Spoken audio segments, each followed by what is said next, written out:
Strategy guru, Victoria Hanson. Good morning, everybody. It's a pleasure to be here today. I'm Victoria Hanson. I work at the New York Times, and I run the Times Journeys travel program there, which is part of the commerce division. As I was preparing to speak today, I was looking at all of the agendas and the speakers, and there were some really common themes that were coming through. One of them was technology, as we've heard about. And the other one for me was the experiential, the engagement, and really trying to stand out above your competitors. So that's why I'm stood here in a dinosaur dress, because there are some amazing speakers here, and I want you to remember me. And I don't know that you've been to a conference before where somebody's worn a dinosaur dress, but I'm guessing it probably hasn't happened. So as you go through the presentation, you need to find your dinosaur moment, and you need to make sure that your customers remember who you are. So this morning, I'm going to give you a very quick overview of the New York Times. I'm sure you know the name, but where have we come from? Where are we going? And our transition to a consumer brand. Storytelling and experiences is the way that we're doing that. And the important piece is then that when we start getting our readers to engage with us more and we generate all of these subscribers, we need to keep them engaged. So the retention piece is key. And then finally, ideas for you to use in your own businesses as well. So this is us. This is our brand mission. We seek the truth and help people understand the world. That is a really, really big statement, but it's everything that we live by. And it doesn't matter whether it's an article that we're writing or a product that we're producing. If that doesn't stay true, we're not going to do it. And so we'll report the facts without fear or favor. That means that even I don't get preferential treatment when it comes to articles that we write. In fact, I guarantee you every single one of you in this room would have a higher chance of being written about than I can. And then finally, we want to make sure that not only do we give you the facts, we help you understand them. We're not going to bombard you with a million different data points. We want to make sure that you really understand it so that then you can use that in your daily lives. So very quickly, the Times has been around for nearly 170 years. We've transitioned from a local regional paper to a national paper to an international media organisation. Our website launched in 1996. Our paywall went up in 2011. And that digital innovation is continuing.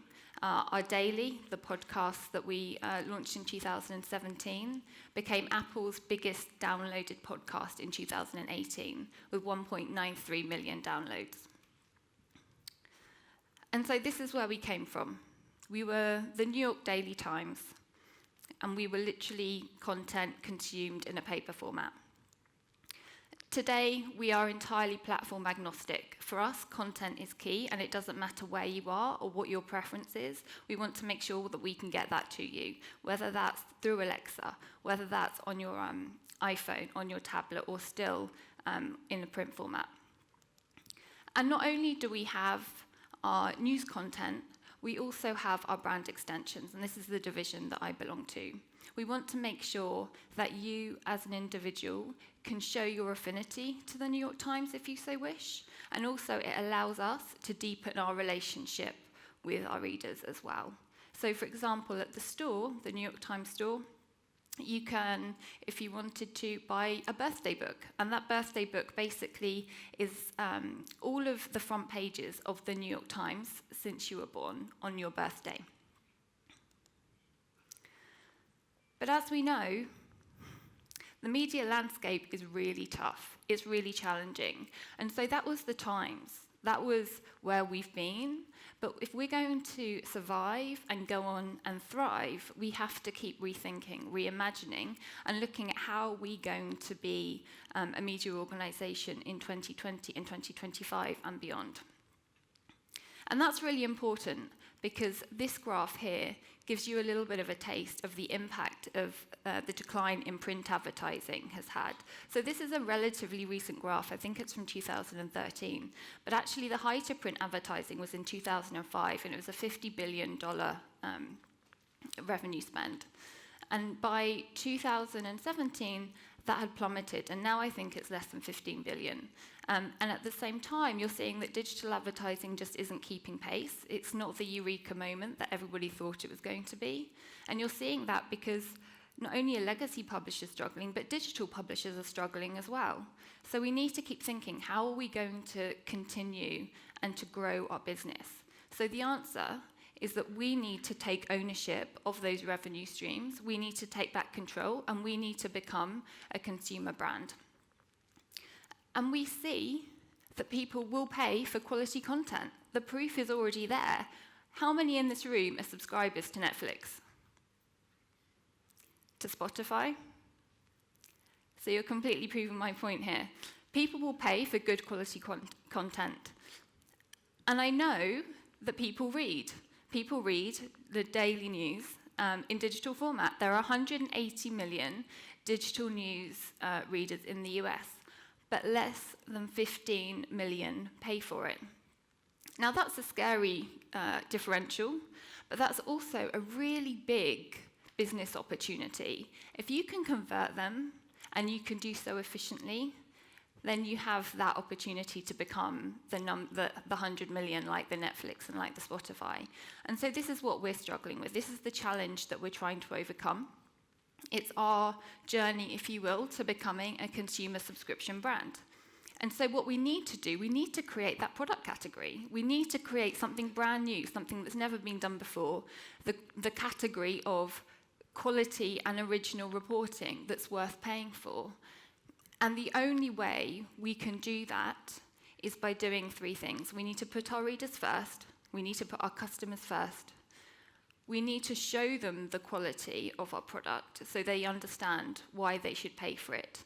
And then we need to keep them engaged so that it's not just acquisition after acquisition after acquisition. We retain them and they stay loyal. So putting our readers first. For us, that's really simple. We're going to invest in our journalism and we're going to invest in technology. Now, for a media organisation saying technology, that might sound a little bit unusual. For us, the journalism piece is obviously pretty apparent. We're going to make sure that we've got enough newsroom staff to cover all of the articles and the stories that we think are important. And to that point, by the end of 2018, we had nearly 1,600 reporters reporting in 160 different countries around the world. So despite what you might think, not all of our reporters are sat in New York, in the New York Times building, writing. They are in the countries that they are reporting from, really trying to follow the story. And they published, between them, 55,000 articles, which is an incredible number. And then the technology piece. We want to make sure that the way we tell our stories, our news, is as immersive and interactive as it can possibly be. We want to keep our audience engaged. And so we're investing in new buzzworthy technology like drone footage and whatever else is coming up. But we're also investing in the fundamentals, like the engineers, so that we can really give you that content in the format that you deserve. And similarly, we're trying to make sure that the reading experience isn't just one that's covered in ads. You know, we want you to be focused on the article and not thinking, oh my God, I wish that MPU or whatever would disappear. So this, I'm going to show you a video. There's no sound, so it's not faulty. But basically, it's a clip of drone footage that was embedded in an article that was about climate change in Bolivia. We wrote about that, and that was powerful, but I really think that the video takes it to a different level.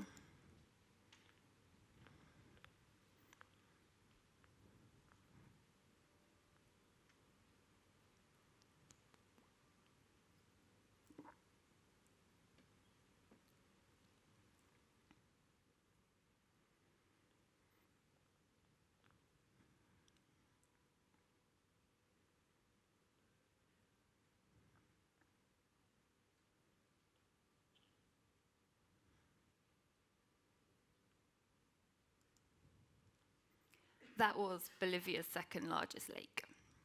And I get chills when I look at that. And I could have read the article, but it's very different to see that. And that's why it's important for us to invest in technology. We, after that, need to remind people and show people why the content that we produce is a high quality. We need to tell them the story behind the story, the efforts that we went to in writing that story, in the research that we did, and why they can trust what we write. So this article, going from one extreme of climate change and drying lakes to pies, is something very different. And on the surface, it looks like a pretty standard listicle. It came out just before Thanksgiving. Everybody in the US is eating pie. Personally, I never quite got into the pumpkin pie thing, but, some people love it. Anyway, so we're publishing this article, and I think, okay, great, maybe this is my opportunity to discover some new delicacy. And then we published a video, and this is part of a brand campaign to show the efforts and lengths that we go to in writing these stories.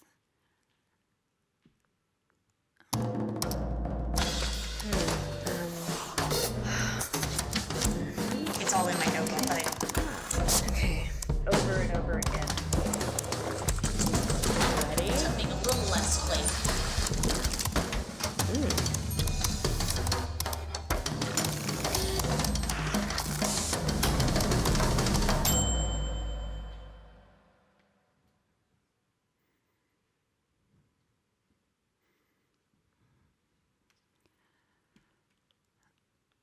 Not bad for a listicle, a pretty standard pie article. I had no idea the lengths that our cooking team went to when writing that, and it speaks to the passion that they have. 57 pies, that's a lot of taste testing as well. And that same concept is true regardless of whether it's a news article or a product that we're producing for the store.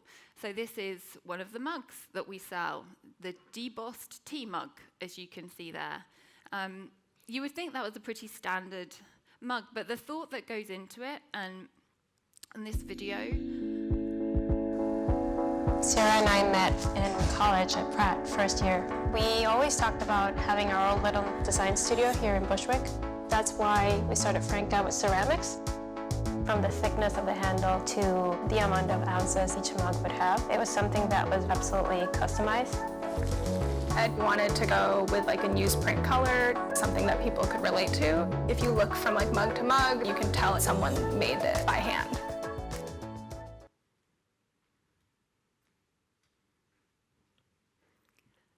So that mug isn't a standard color mug, that's a newsprint colored mug. That's the thought that our creative director put in to choose that mug. And it's those little touch points that make a difference. So irrespective of whether it's a mug or a photo or whatever it might be, we're always thinking, how can we continue to tell that story of the New York Times?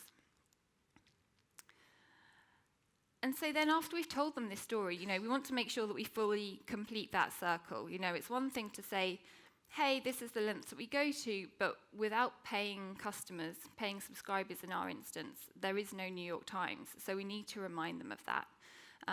And so our recent marketing campaign is called The Truth is Worth It. And I love that slogan because it speaks to so many different levels. It speaks to the fact that getting to the truth for our journalists is the most important thing, and they will pursue it until they get the answer. But then it also speaks to, well, if you as a reader want to read that content and you trust it, then it's worth paying for. And so all of our ads, as silly as it sounds, have the subscribe today, because not everybody realizes that that's how we make our money. And so it's really early days for us in this new, for us, digital world. But so far, the results are really encouraging. I'm really pleased to be able to say that we now have the highest number of subscribers in our history, 4.3 million in total, and this graph shows the growth in our digital subscriptions. So from basically nothing, as you could see in 2010 before the paywall, all the way through to 3.4 million today. And not only do people subscribe because they want the news content, they subscribe for our crossword product. 400,000 people love crosswords. And 120,000 people subscribe solely to our cooking product as well. So they're clearly the pie lovers. And so then we've attracted these readers. We've attracted the 150 million readers, and we've attracted our 4.3 million paying subscribers. Then we need to make sure that we really, really keep them engaged. So we do this in a number of different ways. Obviously, we're a news organization. We have newsletters. We have more than 12 million active newsletter subscribers across all of our different newsletters, from our daily briefings to the Inside the New York City Theatre, Morning Asia, all sorts of different things. But really for me, and this is where my sort of heart is around the experiential. It really is around that personal, in-person, or dialogue type relationship, rather than it just being a one-way. And so the subscriptions events team, I think, are doing a really great job. They put together all sorts of special events just for our subscribers, anything from being able to go and sit in on a meeting when they're discussing what's going to go onto the front page of the news the following day, going down and visiting our photo archive, which we lovingly call the morgue, all the way through to listening to a conference call and being able to ask questions of our journalists to find out what they were thinking when they wrote that article. And so then, in addition to these different events that we do, we have the travel program, which is where I come in. So Times Journeys basically looks at the destinations and the themes that we're writing about in the news, and we then go and create travel products. You can take a small group tour with one of our journalists. You could go to France, go on a food and walking tour in Provence with one of our wine critics. You could go to Jordan or Lebanon with one of our foreign correspondents. Or you could even, as of last year, take one of our 4-hour city walking tours as well. So it really, the idea is that no matter what your travel preference and no matter where you are, whether that's for leisure or business, there is a travel product for you. And so this is just an example, our 36 Hours in Mexico City article. It's a weekly column that comes out 36 hours in ... This one was Mexico City. And we distilled that down to create a 6-hour, in that instance, walking tour. We have 12 different programs that are around at the moment. There'll be 25 by the end of the year. So maybe the next time you're at a conference, you can look up and you can find out if we've got a walking tour. You can go and take it and feel closer to the New York Times. But then, you know, I've been talking about this a lot. I'm going to show you a video now, and please forgive the quality because I edited it and I am not an editor. You'll see that. But I wanted to show it because it's from one of our journalists. It's our former UN bureau chief, former Paris bureau chief, a lady called Elaine Sciolino. And she's actually one of the experts who joins our Provence trip, actually. And I think what she says is pretty special. And if I could just share with you something that I sent to my friend and former colleague, Richard Bernstein, before we started the program. I said to him, Richard, if there was anyone I would like to travel through China with, it would be you. I mean, what we're there to do is to tell you stories, to take you by the hand and say, come with me and experience this country in a completely new way.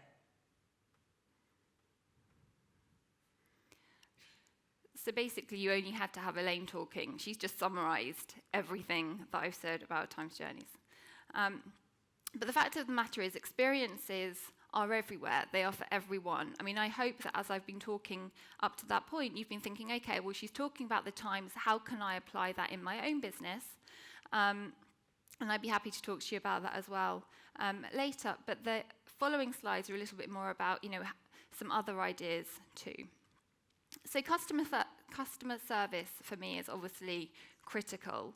You want to make sure that your readers, your users, your customers have a great experience. I'm a real believer in surprise and delight, in effect, under-promising, over-delivering. We sent out, these pictures here show some thank you letters that we received. We sent out 40,000 books to readers completely by surprise. They had no idea they were coming. And they loved that, which was great. But for me, an example would be a conversation I had recently with JetBlue Airlines. So I don't know if anybody's traveled with JetBlue. Recently I was trying to check in. There seems to be a travel theme, actually, in people's presentations up here too, talking about airports. I was trying to check in, having problems, and I was so exasperated, I actually upgraded from economy to economy plus because it was the only way I could get a seat. Anyway, I'm still having technical problems, so I'm on the phone, and she manages to sort it out, and she was lovely. But completely unprompted, she said, "Oh, you've upgraded, which gives you early access to the plane, and you've already paid for speedy boarding separately. I'm going to refund that." I didn't ask. She completely out of the blue just said, "Right, I'm refunding you. Here's your $30 back," or whatever it was. And the impact, the emotional connection that made was huge. I mean, the fact that I'm stood up here talking to you about that today says to you how much that meant to me. So we all, as marketers, as business owners, need to think about how can we make that connection? How can we go above and beyond when people's expectations might not be quite that high? On a similar note, literally putting personal notes in packages. Everybody is buying. This is an e-commerce conference. You have your transaction online, and then you get something physical. So let's give them another physical connection. It could be a thank you note for purchasing. It could be a reminder of the difference that purchase is going to make. If you've got some sort of philanthropic background, you do support in the local community, maybe just talking about the impact that product purchase, the revenue generated from that is making, that could be huge. Changing tact completely. Urban Adventures here do something pretty clever. I don't know if any of you have done this or seen it before, but basically they recognize that I would guess, and I'm making this up entirely, 90% of people before they make a purchase online Google for a promo code. I think it's just in our habit now. Everybody's looking for a bargain. So they entirely recognize this, and they created a page, especially for it, and I'm going to read it out. This is what it says. It says, "Promo code for Urban Adventures, boom, you got us. We love your sassy discount Googling skills. Respect." And so what they're trying to do, they're trying to add levity, they're trying to add humor, they're trying to keep you engaged with their brand. I mean, the other piece, of course, is they're not having to pay a revenue affiliate fee to a third party. So it's like a win-win there, and I just think that's very smart.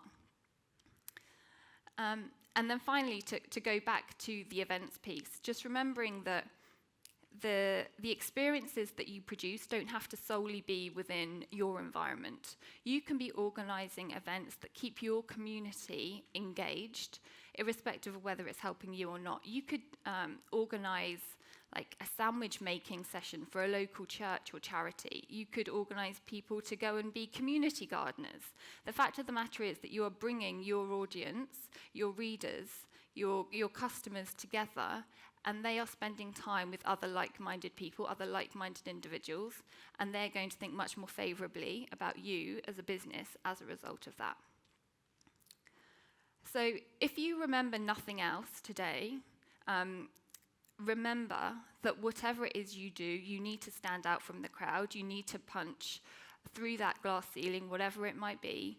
You need to remember to tell and share your story.